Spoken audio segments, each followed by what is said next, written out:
Hola, soy Valentina Mejía Mezquita, profesora de la Escuela de Arquitectura y Urbanismo de la Facultad de Ingeniería y Arquitectura de la Universidad Nacional de Colombia, sede Manizales. En este escenario de introducción a la arquitectura vamos a hablar sobre la estética, la belleza y la arquitectura. Ver el fulgor de la belleza se pudo entonces, cuando con el coro bienaventurados teníamos a la vista la divina y dichosa unión. Al seguir nosotros el cortejo de Zeus y otros el de otros dioses, como iniciados que éramos en estos misterios, que es justo llamar los más llenos de dicha, y que celebramos con toda nuestra plenitud y sin padecer ninguno de los males que, en tiempo venidero, nos aguardaban. Plenas y puras, y serenas y felices, las visiones en las que hemos sido iniciados, y de las que, en su momento supremo, alzábamos el brillo más limpio, límpidos también nosotros, sin el estigma que es toda esa tumba que nos rodea y que llamamos cuerpo, prisioneros en él como una ostra. Fedro, Platón. La pregunta alrededor de lo bello siempre será una pregunta compleja, sobre todo si nos aproximamos a las dimensiones de lo bello que atraviesan las lógicas de la arquitectura. Nos interesa hablar de la estética, es decir, de esa rama de la teoría que se ocupa de los asuntos hondos y profundos de la belleza en relación con la arquitectura, porque la arquitectura, entre otras cosas, produce artilugios, artefactos, escenarios que son propios, entre otras cosas, de la experiencia de lo bello, de las experiencias estéticas. Vamos particularmente a enfocarnos en esa idea de la belleza que dio sentido a esas primeras formas, sobre todo de las artes que involucraban, entre otras cosas, a la arquitectura en los primeros momentos de pensamiento, sobre todo en esos que involucraron el nacimiento de Occidente. La belleza, entre otras cosas, para esos primeros filósofos, sobre todo esos que acompañaron la escuela socrática, estaría profundamente ligada a los valores, es decir, a eso que podríamos relacionar con la verdad, la bondad, la belleza, o el kalos, aunque kalos todavía es susceptible de ser entendido en gran medida como un asunto que vincula el gusto. Por eso nos preguntamos, entre otras cosas, ¿es la belleza objetiva o es la belleza subjetiva? ¿O cuál es la relación que incluso se podría instalar en la reflexión de la arquitectura alrededor de la belleza objetiva y subjetiva? Esta posibilidad de pensar lo bello entre lo objetivo y subjetivo prácticamente nos pone en dos escenarios. Uno, si pensamos lo objetivo de lo bello, podríamos considerar que el objetivo de lo bello en esa civilización clásica, sobre todo, insistiría en el nacimiento de Occidente, teniendo a Grecia en la cabeza de esas formas de pensamiento, estarían profundamente ligadas a las lógicas de dos condiciones fundamentales y son las que ligan básicamente el pensamiento racional y las que de alguna manera se hacen manifiestas en las matemáticas. Las matemáticas extendidas, expandidas, comprendidas, entre otras cosas, como una forma de pensamiento objetivo que logra, entre otras cosas, incluso materialidad. Esa objetividad que puede residir fundamentalmente en la cosa, es decir, esa que nos hace entender, pensar o considerar que lo bello es algo que está por fuera del sujeto que lo admira, es decir, es algo que reside en la cualidad de las cosas mismas, estaba fundamentalmente pensado en, digamos, en dos relaciones, una que vincula el orden y otra que vincula la proporción, o más bien la idea de lo bello objetivo es finalmente la conjunción entre orden y proporción, como decía Pitágoras. Esta visión objetiva de lo bello es fundamentalmente una visión cosmocéntrica, es decir, es una visión que está fundamentalmente instalada, pensada, concebida a partir de las lógicas teocéntricas que de alguna manera direccionaron el nacimiento de esas primeras civilizaciones. Ahora bien, si nos pusiéramos en el lugar de pensar lo bello desde la subjetividad o lo bello como algo subjetivo, estaríamos mucho más centrados en algo que de alguna manera acompañó el pensamiento posterior o incluso el pensamiento que alumbraría también muchas de las lógicas de eso que sería la escuela socrática o una mirada que fue más o menos conciliadora que fue la socrática.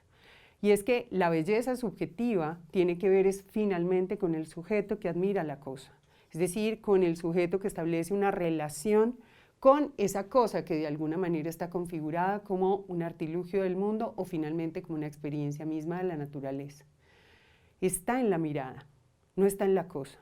Está en la experiencia o en la interrelación que se sucede cuando la cosa por fuera de mí es admirada por mí, que soy el sujeto que la califica como bello o no.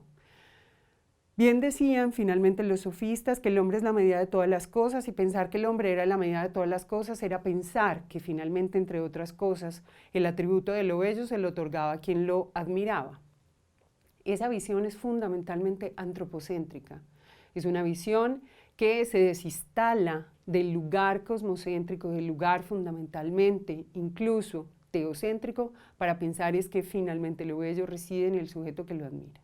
¿Qué podría pasar en estas dos relaciones? Que fue un poco la alternativa que nos instaló Sócrates y que finalmente nosotros vamos a conocer y que resonará profundamente en las dimensiones distintas de las artes a través de un personaje como Platón y en alguna gran medida Aristóteles. Nosotros vamos al menos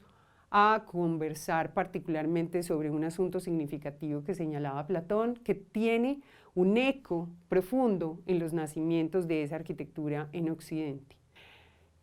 En esa relación entre la belleza objetiva y la belleza subjetiva, que es finalmente la posibilidad de pensamiento que nos instala Sócrates,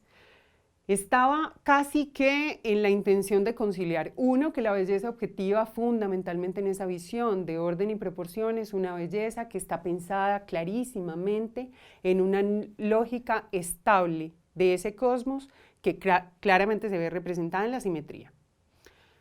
La belleza subjetiva, que es un poco el llamamiento que terminará profundamente conciliado con las lógicas estéticas de la Roma clásica, estaría más pensada desde la euritmia, es decir, el entendimiento que en ese orden y en esa proporción cabría la posibilidad de establecer algo del gusto o de la sensibilidad de quien observa. En el nacimiento de la tradición occidental, sobre todo en la arquitectura, aparecería como uno de los grandes teóricos de esos comienzos de la arquitectura, sin lugar a dudas, Vitruvio. Vitruvio tuvo la particularidad de ser interpretado por muchos traductores. Tal vez hoy en día conocemos las traducciones y las más divulgadas siendo profundamente desafortunadas en el sentido que se le han atribuido más cosas a Vitruvio de las que probablemente realmente fueron escritas en su texto original. Sin embargo, siendo un poco prácticos, la intención en términos del valor estético que Vitruvio proponía estaban sensiblemente ligadas a que lo bello, lo útil, lo firme, finalmente configura, digamos, esa integralidad estética en un proyecto o en una lógica artística o, en el caso que particularmente nos puede convocar más sentidamente, redunda en la arquitectura.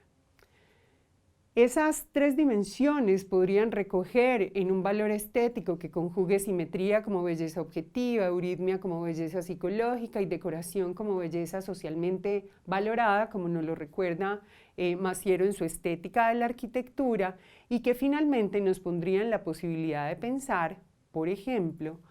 cómo ante una teorización de la arquitectura en el siglo I después de Cristo, ampliamente difundida, divulgada, cómo cabrían las reflexiones por la belleza objetiva que, entre otras cosas, han resonado desde la historia clásica de esa Grecia platónica hasta nuestros días. Hay un concepto que se vuelve fundamental. Ese concepto trascendental es el que elabora Platón en el libro 10 de la República, que es el concepto de la imitación, y que nosotros ampliamente en las lógicas del arte y la arquitectura hemos conocido como la mimesis. Para ser, digamos, más o menos práctico en la explicación, podríamos decir que en esa conversación que sostiene Platón o que prácticamente pone en voz de Glaucón y Sócrates, como él, un interlocutor oculto, hicieron pensar en un diálogo particular cuando se preguntaban por la naturaleza del Estado y la naturaleza de las cosas. ¿Qué podría ser la naturaleza de las cosas? ¿O cómo podría cuestionarse la naturaleza de las cosas que experimentamos a través de los sentidos? Y para eso Sócrates le dice a Glauco que observe las cosas que lo rodean, por ejemplo, que se imagine una cama, que piense en ella como un objeto de la cotidianidad. Indudablemente, él, que le cuesta pensar y comprender las lógicas de la imitación, se imagina una cama. Finalmente, cuando su maestro lo cuestiona, le dice: piense que esa cama que usted imaginó no es sino una idea, que puede ser común a la idea que yo tengo de cama. No obstante, las manifestaciones de camas pueden ser amplias y diversas. Es decir, podemos pensar en ellas en madera, metálicas, de colores, ausentes de color, etc. El punto que le quería señalar ahí su maestro es que frente a la idea que tenía él de la cosa, había una manifestación en el mundo que podía distar de la idea que él tenía.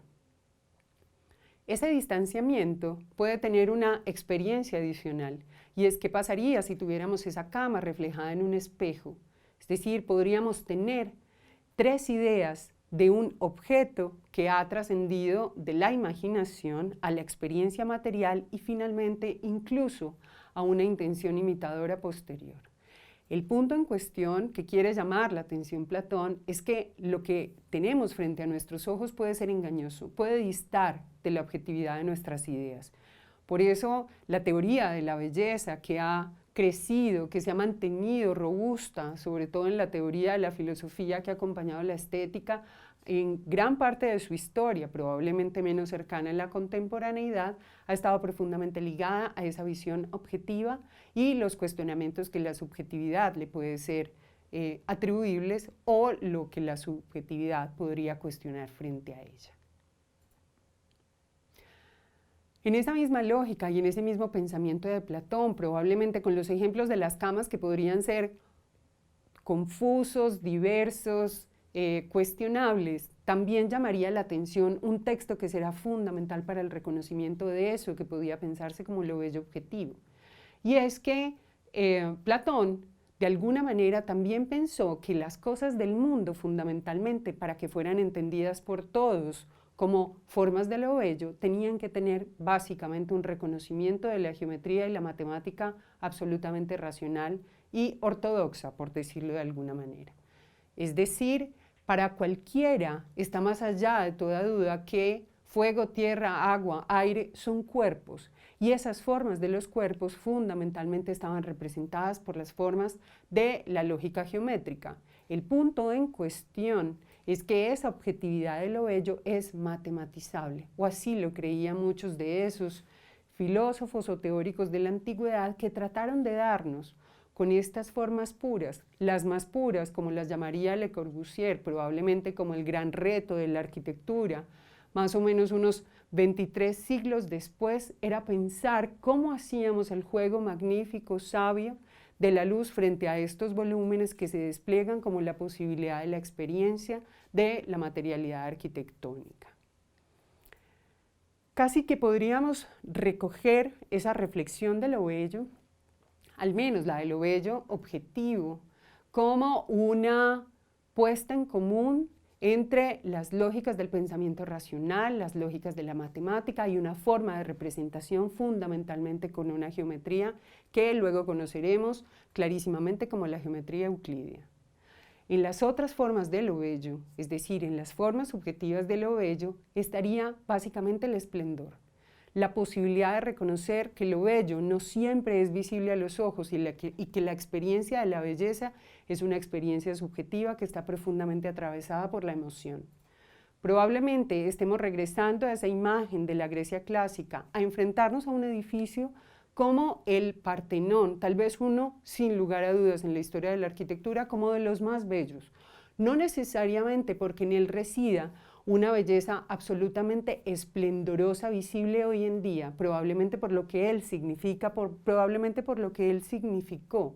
por la posibilidad de haber experimentado en él un desafío de algo que no se había vivido en cualquier otro momento de la arquitectura hasta aquel entonces y tuvo que ver con desafiar las limitaciones de la corporeidad, explorando desvíos de la visualidad,